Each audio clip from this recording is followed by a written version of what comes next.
సూక్ష్మజీవుల ప్రపంచం 1 గురించి చెప్పుకుందాం. పార్ట్ 1 గురించి. మన నిత్య జీవితంలో పాలు పెరుగుగా మారడం, ఆహారం పాడవడం, నోటి నుండి దుర్వాసన రావడం, ఈ వంటి మార్పులకు సూక్ష్మజీవులే కారణమండి. దాదాపు 400 సంవత్సరాల క్రితమే శాస్త్రవేత్తలు ఈ ఆశ్చర్యకరమైన అంశాలపై పరిశోధనలు ప్రారంభించారు. అంటే సూక్ష్మజీవులపై పరిశోధనలు ప్రారంభించారు. Antonie van Leeuwenhoek. ప్రతి పాయింట్ ఇంపార్టెంట్ అండి, నేర్చుకోండి. ఈయన ఒక నూలు వర్తకుడు. ఒక పాయింట్. సూక్ష్మజీవుల ఆవిష్కరణకు నాంది పలికిన వారు ఎవరండి? Anthony van లియోనాక్. ఒకే కటకం కలిగిన శక్తివంతమైన సూక్ష్మజీవిని తయారు చేశాడు. ఈ సూక్ష్మదర్శిని వస్తువును 300 రేట్లు పెద్దగా చేస్తుంది. మూడో పాయింట్. ఫస్ట్ పాయింట్ నూలు వర్తకుడు అండి. సెకండ్ వన్ సూక్ష్మజీవుల ఆవిష్కరణ నాంది పలికిన వ్యక్తి. థర్డ్ పాయింట్ ఒక కటకం కలిగిన శక్తివంతమైన సూక్ష్మదర్శిని తయారు చేశాడు. ఇది వస్తువును 300 రేట్లు 674లో సూక్ష్మజీవ శాస్త్రం ఒక విజ్ఞాన శాస్త్రంగా ఆవిర్భవించింది. ఈ పాయింట్ గుర్తుపెట్టుకోండి. లియోనాక్ కుంట నీటిని పరిశీలించి వాటి జీవులకు ఎనిమల్క్యూల్స్ అని పేరు పెట్టాడండి. ఎనిమల్క్యూల్స్ అని పేరు పెట్టిన శాస్త్రవేత్త అండి యాంటోనీ వాన్ లియోనాక్. తర్వాత కాలంలో వీటికే బ్యాక్టీరియా అని పేరు వచ్చింది. 678లో ఈయన జరిపిన పరిశీలనలు సూక్ష్మజీవుల ప్రపంచాన్ని కనుక్కోవడానికి ఎంతో తోడ్పడినాయి. ఇవి యాంటోనీ వాన్ లియోన్ గురించి అండి. మెయిన్గా 2 పాయింట్స్ గుర్తుపెట్టుకోండి. అన్నిటికంటే ముఖ్యంగా ఇతడు కనుగొన్న ఒకే కటకం గల సూక్ష్మదర్శిని వస్తువును 300 రేట్లు పెద్దదిగా చూపెడుతుంది. అలాగనే కుంట నీటిని పరిశీలించి వాటిలోని జీవులకు ఎనిమల్క్యూల్స్ అని పేరు పెట్టిన శాస్త్రవేత్త యాంటోనీ వాన్ లియోనాక్ అండి. బ్యాక్టీరియాకు ఎనిమల్క్యూల్స్ అని పేరు పెట్టిన శాస్త్రవేత్త యాంటోనీ వాన్ లియోనాక్ అండి. నెక్స్ట్, సూక్ష్మజీవులు అంటే ఏమిటి? మన చుట్టూ ఉన్న పరిసరాల్లో ఉండి కంటితో చూడలేక కేవలం సూక్ష్మదర్శిని సాయంతో మాత్రమే చూడగలిగే జీవులను సూక్ష్మజీవులు అంటారండి. కేవలం సూక్ష్మదర్శిని సాయంతో మాత్రమే చూడగలిగే జీవులను ఏమంటారండి? సూక్ష్మజీవులు అంటారు. కొన్ని పటాలు ఇచ్చారండి మీకు. ఆ పటాలలో ఇంపార్టెంట్ అవన్నీ చూసుకుందాం. సూక్ష్మజీవులను వాటి ఆకారాలు మరియు లక్షణాలను బట్టి వివిధ సమూహాల్లో వర్గీకరించారు. అందులో మొదటిది బ్యాక్టీరియా గురించి చూసుకుందామండి. ఏమి చేయాలండి? ఎగ్జాంపుల్స్ ఇచ్చారు. బ్యాక్టీరియాలోకి లాక్టోబాసిల్లస్ వంటి బ్యాక్టీరియాలు వివిధ ఆకారంలో ఉంటాయి. లాక్టోబాసిల్లస్ వంటి బ్యాక్టీరియాలు వివిధ ఆకారంలో ఉంటాయని ఇచ్చండి. లాక్టోబాసిల్లస్ ఇదేముంది? గోళాకారం ఉంది, దండాకారం ఉంది, విబ్రియో ఆకారంలో ఉందండి. గోళాకారంగా ఉంది, దండాకారంగా ఉంది, విబ్రియో ఆకారంలో ఉందండి. నెక్స్ట్, శిలీంధ్రాలు. పెన్సిలిన్, బ్రెడ్ మోల్డ్, రైజోపస్, ఇది 2 ఒకటే అండి. బ్రెడ్ మోల్డ్, రైజోపస్ మరియు ఆస్పర్జిల్లస్ వంటివి ఈ వర్గానికి చెందుతాయి. 3 ఇచ్చాడండి. Penicillin, Rhizopus, Aspergillus. Penicillin, bread mould, Aspergillus. Aspergillus important అండి, ఇది గుర్తుపెట్టుకోండి. శిలీంధ్రాలు పెన్సిలిన్, బ్రెడ్ మోల్డ్, రైజోపస్ మరియు ఆస్పర్జిల్లస్ ఈ వర్గానికి చెందుతాయండి. వీటిని ఈజీగా గుర్తుపెట్టుకోవచ్చు అండి. పారా అని గుర్తుపెట్టుకోరు. శిలీంధ్రాలను పారా, మనము ఇంట్లో వాడే పారా అనుకోండి. పెన్సిలిన్, ఏ ఆస్పర్జిల్లస్, ఆర్ రైజోపస్, ఏ ఎక్స్ట్రా అగరికస్ గుర్తుపెట్టుకోరు. అంతే. పారా శిలీంధ్రాలను గుర్తుపెట్టుకోవడానికి పారా, పెన్సిలియం, ఆస్పర్జిల్లస్ ఇది ఎక్కువ మంది మర్చిపోతారండి. ఆస్పర్జిల్లస్, రైజోపస్, అగరికస్ ఈ విధంగా గుర్తుపెట్టుకోండి శిలీంధ్రాలను. ప్రోటోజోలు ఏంటంటే అమీబా, పారామీషియం మరియు వర్టిసెల్లా వంటి ప్రోటోజోన్కి సమూహాలు. Amoeba, paramecium, vorticella. Amoeba, paramecium, AP వట్టిపోయింది. వర్టిసెల్లా ఏపీ వట్టిపోయిందంటే ఇంకిపోయింది మీనింగ్. ఏపీ వట్టిపోయింది. ఆ విధంగా గుర్తుపెట్టుకోరి. ఏపీ వట్టిపోయింది అంటే అమీబా, పారామీషియం, వర్టిసెల్లా ముఖ్యంగా అమీబా, పారామీషియం గుర్తుపెట్టుకుంటామండి. ఇందులో ప్రోటోజోన్లో గుర్తుపెట్టుకోవాల్సింది వర్టిసెల్లాని గుర్తుపెట్టుకోవాలండి. శిలీంధ్రాలు ఎక్కువ శాతం మీరు మర్చిపోవడానికి ఆస్కారం ఉన్నది. ఆస్పర్జిల్లస్. శేవలాలు క్లాస్ డిఎస్,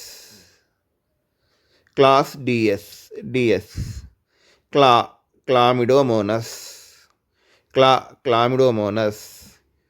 ఓకేనా? Chlamydomonas. S spirogyra. D diatoms. S అవసరం లేదండి. D diatoms. క్లాస్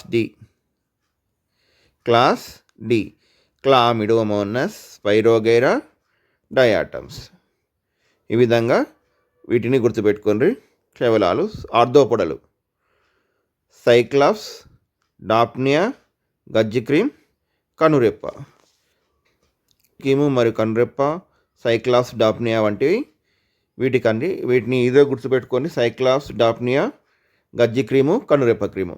ఇవి 4 అండి సూక్ష్మ ఆర్థోపొడల కింద ఇచ్చిండ్రు. సూక్ష్మజీవుల సమూహాలు. శిలీంధ్రాల పరిశీలన.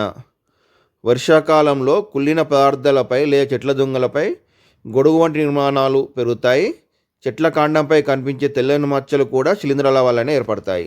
మీరు వర్షాకాలంలో కుళ్ళిన పదార్థాలు లేదా చెట్టు దుంగలపై చూడంగానే ఆ దుంగ తడిసిన తర్వాత గొడుగు వంటి నిర్మాణాలు పెరుగుతూ ఉంటాయండి. అవన్నీ ఏంటి? శిలీంధ్రాలండి. అలానే చెట్ల కాండంపై కనిపించే తెల్లని మచ్చలు కూడా శిలీంధ్రాలే. మళ్ళీ ఇంకెక్కడ పరిశీలించవచ్చు, మనం గమనించవచ్చు. కుళ్ళిన కూరగాయల పైన కనబడతాయండి, నల్లగా మారిన బ్రెడ్ పైన కనబడుతుందండి, లేదా కొబ్బరి ముక్కల పైన కూడా నల్లగా మచ్చలు కనబడుతుంటాయి. ఈ విధంగా మనం శిలీంధ్రాలను పరిసరాల్లో పరిశీలించవచ్చండి. బ్రెడ్ ముక్కలపై పెరిగే శిలీంధ్రాన్ని బ్రెడ్ మోల్డ్ లేదా రైజోపస్ అంటారు. ఓకే అండి. బ్యాక్టీరియా పరిశీలన. మనం బ్యాక్టీరియా ఎక్కడెక్కడ చూస్తాము. బ్యాక్టీరియాలు మజ్జిగలో, పెరుగు, నాలుకపై ఉండే పాచి, నేల, చెట్ల కాండం, చర్మం మరియు చంకలలో అనేక ప్రదేశాల్లో ఉంటాయి. వీటిని సాధారణ సూక్ష్మదర్శినిలో చూడలేము కాబట్టి ప్రత్యేక పద్ధతులు అనుసరించాలి.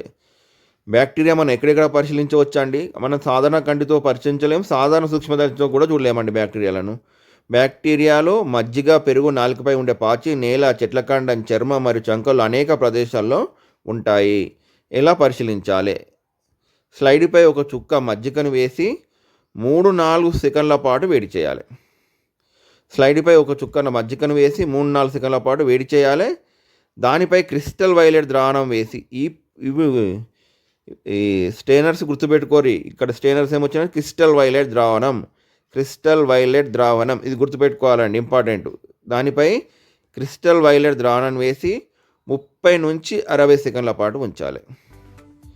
స్లైడ్పై ఒక చుక్క మజ్జిగను వేసి 3-4 సెకండ్ల పాటు వేడి చేసిన తర్వాత దానిపై క్రిస్టల్ వైలెట్ ద్రావణాన్ని వేసి 30-60 సెకండ్ల పాటు ఉంచాలి.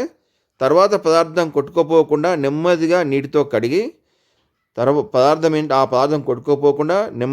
కడిగి సంయుక్త సూక్ష్మదర్శిలో పరిశీలించాలి. సాధారణ సూక్ష్మదర్శిని కాదు, సంయుక్త సూక్ష్మదర్శినితో పరిశీలించాలి. అప్పుడు మనకు ఆ మజ్జిగలో ఉండే బ్యాక్టీరియాలు కనపడతాయండి. ఏం చేయాలంటే 3-4 సెకండ్ల పాటు మజ్జిగ చుక్కను ఒక స్లైడ్పై వేసి 3-4 సెకండ్ల పాటు వేడి చేయాలి. దానిపై క్రిస్టల్ వైలెట్ ద్రావణాన్ని వేసి 30-60 సెకండ్లు ఉంచాలి. తర్వాత పదార్థం కొట్టుకోపోకుండా నెమ్మదిగా నీటితో కడిగి సంయుక్త దర్శనంతో పరిశీలిస్తే మనకు అప్పుడు బ్యాక్టీరియాలు కనబడతాయండి. నెక్స్ట్, మీకు తెలుసా మన శరీరంలోని జీర్ణ వ్యవస్థలో ఉండే బ్యాక్టీరియాలు ఆహారాన్ని జీర్ణం చేయడానికి సహాయపడతాయి. అలానే బ్యాక్టీరియాలు గాలి, నీరు, నేల వంటి అన్ని చోట్ల ఉంటాయి. ఇవి అతి తక్కువ మరియు అతి ఎక్కువ ఉష్ణోగ్రతలు కూడా జీవించగలవు. ఇంపార్టెంట్ పాయింట్స్ అండి. 1999లో ఎడ్.ఎన్. గల్జ్ అనే శాస్త్రవేత్త దియో మార్గారిటా నమీబియాన్సిస్ అనే అతిపెద్ద బ్యాక్టీరియాను కనుక్కున్నారు. గల్జ్ అనే శాస్త్రవేత్త 1999లో దియో మార్గారిటా నమీబియాన్సిస్ అనే అతిపెద్ద బ్యాక్టీరియాను కనుక్కున్నారు. ఈ బ్యాక్టీరియా దాదాపు 0.75 మిల్లీమీటర్స్ పొడవు ఉండి కంటికి నేరుగా కనిపిస్తుంది.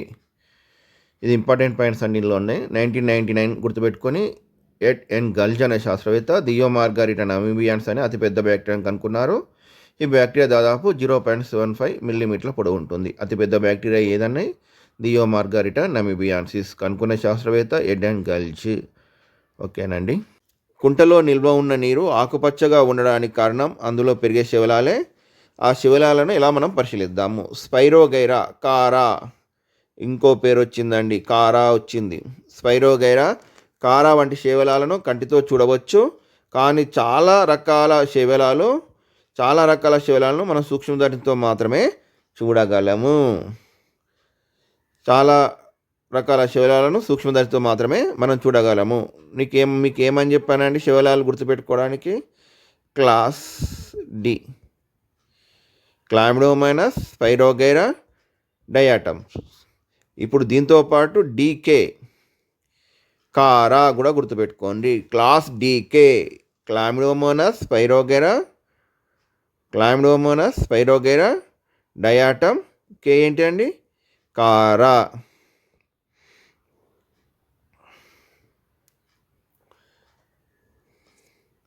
స్లైడ్పై నీటి నమూనాను తీసుకొని పరిశీలిస్తే సన్నని దారపువ్వులు లాంటి శివలాల నిర్మాణాలు మనకు కనిపిస్తాయండి. ఈ విధంగా మనము శివలాలను పరిశీలించాలండి. నెక్స్ట్ ప్రోటోజోవాన్లు నేలలోనూ నీటిలోనూ నివసించే మరో రకమైన సూక్ష్మజీవులు. ఎండుగడ్డిని 3-4 రోజులు నీటిలో నానబెట్టి ఆ నీటిని సూక్ష్మదర్శితో పరిశీలించడం ద్వారా ప్రోటోజోవాన్లను చూడవచ్చండి. ఓకేనండి, ప్రోటోజోవాన్లు ఎలా చూడవచ్చండి? 3-4 రోజులు నీటిలో నానబెట్టి ఆ నీటిని సూక్ష్మదర్శితో పరిశీలించడం ద్వారా ప్రోటోజోవాన్లను చూడవచ్చండి. నెక్స్ట్ సూక్ష్మ ఆర్థోపడాలను ఎలా చూస్తాము? ఒక జీవ పదార్థాన్ని కుళ్ళింపచేసి సంక్లిష్ట పదార్థాలను సరళ పదార్థాలుగా మార్చడం ద్వారా నేల సారాన్ని పెంచుతాయి. గజ్జిక్రిమి వంటి కొన్ని మైక్రో ఆర్థోపొడలు చర్మ వ్యాధులను కలుగచేస్తాయి. ఓకే అండి. నెక్స్ట్ నేలలోని సూక్ష్మజీవులు ఎలా? మీకు బీకార్లో మట్టిని నీటితో కలిపి మట్టి కణాలు అడుగుకు చేరిన తర్వాత పైన ఉన్న నీటి చుక్కను పరిశీలించితే మన నేలలోని సూక్ష్మజీవులను గమనించవచ్చండి. మీకు తెలుసా అని ఇచ్చాడు. అంటే నేలలోని సూక్ష్మజీవులను ఎలా పరిశీలించవచ్చు అంటే బికార్లో నీటిని కలిపి మట్టి కణాలు అడుగు చేరిన తర్వాత పైన ఉన్న నీటి చుక్కను పరిశీలిస్తే ఆ నీటి చుక్కను సూక్ష్మదర్శి కింద పరిశీలిస్తే మనం అనేక సూక్ష్మజీవులను గమనించవచ్చండి. మీకు తెలుసా సూక్ష్మ శైవలాలు మైక్రో ఆల్గే భూమిపై ఉన్న ప్రాణవాయువులో సగభాగాన్ని కిరణజన్య సంయోగక్రియ ద్వారా ఉత్పత్తి చేస్తాయి. సూక్ష్మ శైవలాలు మైక్రో ఆల్గే భూమిపై ఉన్న ప్రాణవాయువులో సగభాగాన్ని కిరణజన్య సంయోగక్రియ ద్వారా ఉత్పత్తి చేస్తాయి. ఆక్సిజన్ను అంటే ప్రాణవాయువును లేదా ఆక్సిజన్ను సగభాగాన్ని కిరణజన్య సంయోగక్రియ ద్వారా ఉత్పత్తి చేసేటి ఏంటండి? మైక్రో ఆల్గే, సూక్ష్మ శైవలాలు. ఇంపార్టెంట్ పాయింట్ అండి. అలానే 1 ఎకరం మృతిక అంటే నేల పైపొరలో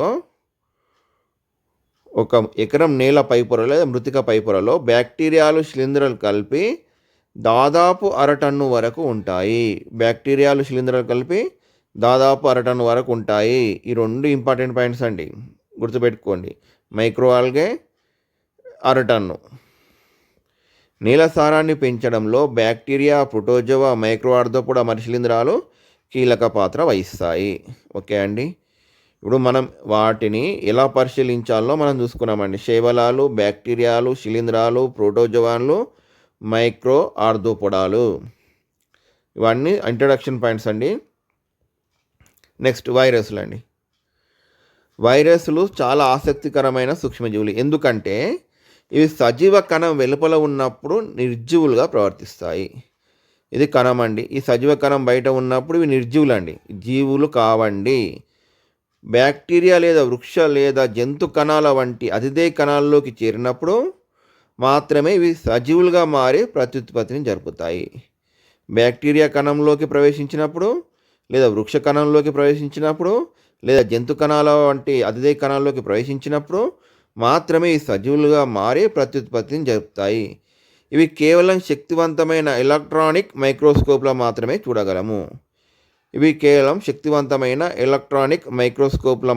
చూడగలము. వ్యాధులు. ఓకే అండి. వైరస్ల గురించి చాలా ఇంపార్టెంట్ పాయింట్ ఒక పాయింట్ ఇచ్చాడండి. ఇదేంటి? శరీరం అంటే సజీవ కణం వెలుపల ఉన్నప్పుడు నిర్జీవి, సజీవ కణం లోపల ఉన్నప్పుడు సజీవి. ఓకే అండి. నెక్స్ట్ వ్యాధులు. వైరస్ల వల్ల వీటి నెక్స్ట్ లెసన్లో చాలా ఉంటాయండి, వాటిని అన్నీ కలిపి నేర్చుకుందాం. వైరస్ల వల్ల పోలియో, స్వైన్ ఫ్లూ, కండ్ల కలక, అమ్మవారు, జలుబు, తట్టు మరియు ఎయిడ్స్ వంటి వ్యాధులు కలుగుతాయి. వీటి కోడ్ నేను తర్వాత నెక్స్ట్ లెసన్లో చెప్తా అండి. వైరస్ల వల్ల పోలియో, స్వైన్ ఫ్లూ, కండ్ల కలక, అమ్మవారు, జలుబు, తట్టు మరియు ఎయిడ్స్ వంటి వ్యాధులు కలుగుతాయి. బ్యాక్టీరియా వల్ల టైఫాయిడ్, క్షయ, ట్యూబర్క్యులోసిస్, కుష్టు మరియు డయేరియా వంటి జబ్బులు వస్తాయండి. టైఫాయిడ్, క్షయ, కుష్టు మరియు డయేరియా వంటి జబ్బులు వస్తాయి. మలేరియాల వల్ల ప్రోటోజోన్ల వల్ల మలేరియా, అమీబియాన్సిస్ రెండే వ్యాధులండి. మలేరియా, అమీబియాన్స్ వంటి వ్యాధులు వస్తాయి. ఈ వ్యాధులు అన్నిటిని గుర్తుపెట్టుకోండి. మీకు కోడ్ చెప్తాను, నెక్స్ట్ లెసన్లో చెప్తాను. ఇప్పుడైతే గుర్తుపెట్టుకోండి. మనకు అన్నీ తెలిసినాయండి. పోలియో వైరస్ల వల్ల వస్తుంది, స్వైన్ ఫ్లూ కూడా వైరస్ల వల్ల వస్తుంది, కళ్ళ కలక, అమ్మవారు, జలుబు, తట్టు మరియు ఎయిడ్స్. అలానే బ్యాక్టీరియా వల్ల వచ్చేటి ఏంటండి, 3 పేర్లు ఇచ్చాడండి, 4 పేర్లు ఇచ్చాడండి. టైఫాయిడ్, క్షయ, కుష్టు, డయేరియా. టైఫాయిడ్, క్షయ, కుష్టు మరియు డయేరియా.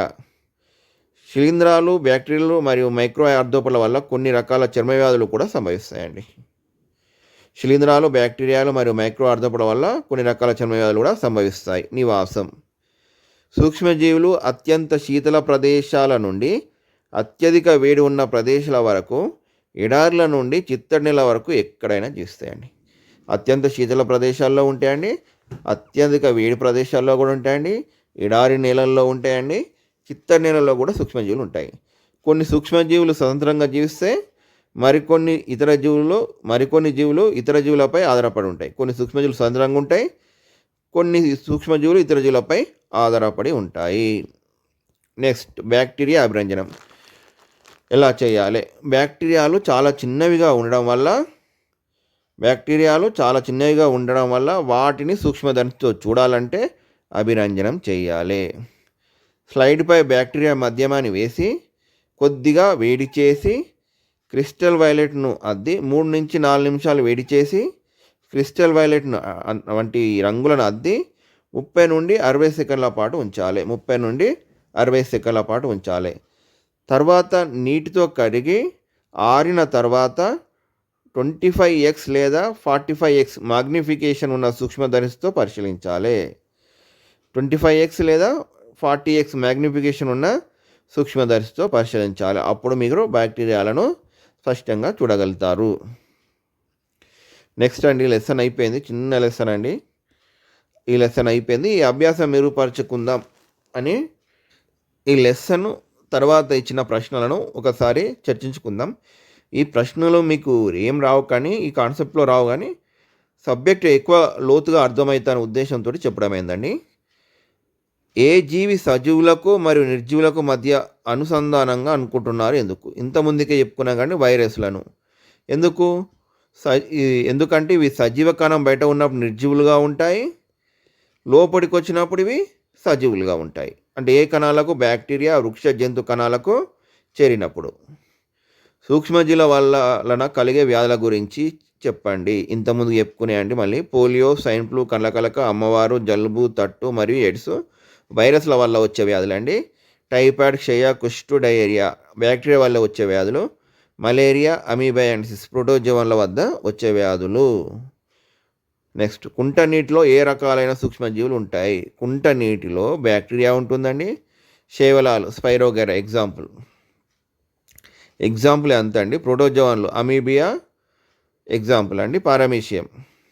మరి కొన్ని రకాల సూక్ష్మ ఆర్థోపోడలు కూడా ఉంటాయి. అంటే అన్నీ ఉంటాయండి. బ్యాక్టీరియా, శైవలాలు, ప్రోటోజోన్లు, సూక్ష్మ ఆర్థోపోడలు కూడా ఉంటాయి. మజ్జిగ కలిపినప్పుడు ఏ రకం అయిన పాలు పెరుగుగా మారుతాయి? పరికల్పన చేయండి. గోరువెచ్చని పాలు. పరికల్పన చేయండి అంటే ఊహించి సమాధానం చెప్పడం. ఓకేనా? ఎందుకంటే గోరువెచ్చని ఉష్ణోగ్రత వద్ద లాక్టోబాసిల్లస్ బ్యాక్టీరియా వేగంగా వృద్ధి చెంది పాలను పెరుగుగా మారుస్తుంది. గోరువెచ్చని పాలు. ఇది లెసన్లో వచ్చిందా రాలేదా అని కాదు, ఇప్పుడు ఇక్కడ వచ్చింది. గోరువెచ్చని పాలు, అది ఇంపార్టెంట్ అండి. భోజనం చేసే ముందు చేతులను సబ్బుతో శుభ్రంగా ఎందుకు కడుక్కోవాలి? ఇది మనకు అందరికీ తెలుసు. సూక్ష్మజీవులు చనిపోతాయి చేతులను శుభ్రంగా కడుక్కోవడం వల్ల, మన నోటి ద్వారా శరీరం లోపలికి ప్రవేశించవు. మనం ఈ లెసన్ మొత్తంలో ఏం నేర్చుకున్నాం? మనం సూక్ష్మజీవులు చాలా చిన్నవి, వీటిని కేవలం సూక్ష్మదర్శనంతో మాత్రమే చూడగలము. యాంటోనీ లూహన్యాక్ మొట్టమొదటిసారిగా శక్తివంతమైన సూక్ష్మదర్శిని కనుక్కున్నాడు. సూక్ష్మజీవులను బ్యాక్టీరియాలు, శిలీంధ్రాలు, ప్రోటోజోన్లు, శైవలాలు అనే 4 ప్రధాన సమూహాలుగా విభజించారు. మైక్రో ఆర్థ్రోపోడ్లుగా విభజించారు కానీ నేను పాయింట్ ఇచ్చాడు కాబట్టి మనం 4 అనుకుందాం. ఇంతసేపు మనం 5 గురించి చెప్పుకున్నాము. ఇప్పుడేమో ఏం నేర్చుకున్నామని 4 ప్రధాన సమూహాలుగా వర్గీకరించారు. ఈయన చెప్పిందే విందాం. ఈ బుక్లో ఉన్నదే కరెక్ట్ అండి. బ్యాక్టీరియాలు, శిలీంధ్రాలు, ప్రోటోజోవాన్లు మరియు శైవలాలు. వీటితో పాటు ఇంకా 2 వచ్చాయండి. ఏమొచ్చాయండి? వైరస్లు వచ్చాయి, మైక్రో ఆర్థ్రోపోడ్లు కూడా వచ్చాయండి. ఇవి గాలి, నీరు, నేలలతో పాటు అతి ఎక్కువ మరియు అతి తక్కువ ఉష్ణోగ్రతలో కూడా జీవించగలవు. ఇవి గాలి, నీరు, నేలతో పాటు అతి ఎక్కువ మరియు అతి తక్కువ ఉష్ణోగ్రతలో కూడా జీవించగలవు. ఈ లెసన్లోని కొన్ని ప్రశ్నలు ప్రాక్టీస్ చేద్దామండి. కంటికి కనిపించని జీవులను చూడడానికి దేన్ని ఉపయోగిస్తారంటే సూక్ష్మదర్శిని. సూక్ష్మజీవుల ఉనికిని మొదట కనుక్కున్న శాస్త్రవేత్తని ఆంటోనీ వాన్ లియోనోక్. అతను కనుక్కున్న సూక్ష్మదర్శి కటకం, ఒకే కటకం గల సూక్ష్మదర్శిని ఒక వస్తువును 300 రేట్లు పెద్దగా చూపెడుతుందండి. అది గుర్తుపెట్టుకుని పాయింట్. లియోనక్ తాను చూసిన సూక్ష్మజీవులను మొదట ఏమని పేరు పెట్టాడు? ఎనిమల్క్యూల్స్ అండి. తర్వాత వీటిని ఏమన్నారండి? బ్యాక్టీరియాలు అన్నారు. సూక్ష్మజీవ శాస్త్రం విజ్ఞాన శాస్త్రంగా ఏ సంవత్సరంలో ఆవిర్భవించింది? సంవత్సరాలు కూడా ఇంపార్టెంట్ అండి. 1674. లియోనక్ తయారు చేసిన సూక్ష్మదర్శిని వస్తువును ఎన్ని రేట్లు పెద్దగా చూపగలదు? 300 రేట్లు. ఇంపార్టెంట్ పాయింట్ అండి. పెరుగు తయారు చేయడానికి పాలకు దేనిని కలుపుతాం? మజ్జిగ లేదా తోడు. పాలను పెరుగుగా మార్చే బ్యాక్టీరియా ఏంది? లాక్టోబాసిల్లస్. అతిపెద్ద బ్యాక్టీరియా అయిన దియో మార్గారిటా నమీబియాన్స్ పొడవు ఎంత అండి? 0.75 మిల్లీమీటర్స్ అండి. సజీవ కణం వెలుపల నిర్జీవులుగా, కణం లోపల సజీవులుగా ప్రవర్తించేటి ఏవి? వైరస్లు అండి. వైరస్లు ఏ సూక్ష్మదర్శనం ద్వారా మాత్రమే మనం చూడగలము? Electronic microscope. బ్రెడ్ మోల్డ్ అని పిలువబడే శిలీంధ్రం ఏదండి? రైజోపస్. వాతావరణంలోని ప్రాణవాయువులో ఆక్సిజన్ అంటే ప్రాణవాయువును అలాగే ఆక్సిజన్ను సగభాగాన్ని ఉత్పత్తి చేసేటి ఏంటంటే సూక్ష్మశైవలాలు. Micro algae. గజ్జి వ్యాధిని కలుగజేసే సూక్ష్మజీవి ఏ సమూహానికి చెందిందండి? మైక్రో ఆర్థ్రోపోడాలు. అమీబా మరియు పారమేషియం ఏ సూక్ష్మజీవుల సమూహానికి చెందిన ఉదాహరణలండి? ప్రోటోజోవా. కుంటనీరు ఆకుపచ్చగా ఉండడానికి కారణమైన సూక్ష్మజీవులు ఏవి? శైవలాలు. కుంటనీరు ఆకుపచ్చగా ఉండడానికి కారణమైన సూక్ష్మజీవులు ఏవండి? శైవలాలు. బ్యాక్టీరియాను స్పష్టంగా చూడడానికి ఉపయోగించే రసాయన ద్రావణం ఏది? Crystal violet. ఇంపార్టెంట్ అండి. ఒక ఎకరం నేలలో పై పొరలో ఎకరం నేల పొరలో పై పొరలో బ్యాక్టీరియాలు మరియు శిలీంధ్రాలు కలిపి సుమారు ఎంత బరువు ఉంటాయండి? 1/2 టన్ను. ఇంపార్టెంట్ పాయింట్ అండి. మలేరియా వ్యాధి ఏ సూక్ష్మజీవుల సమూహం వల్ల కలుగుతుందండి? ప్రోటోజోవా. టైఫాయిడ్ మరియు క్షయ వంటి వ్యాధులు ఏ సూక్ష్మజీవుల వల్ల కలుగుతాయండి? బ్యాక్టీరియా. ఎండిన గడ్డిని నీటిలో నానబెట్టి ఏ సూక్ష్మజీవులను వర్ధనం చేయవచ్చు? ప్రోటోజోవా.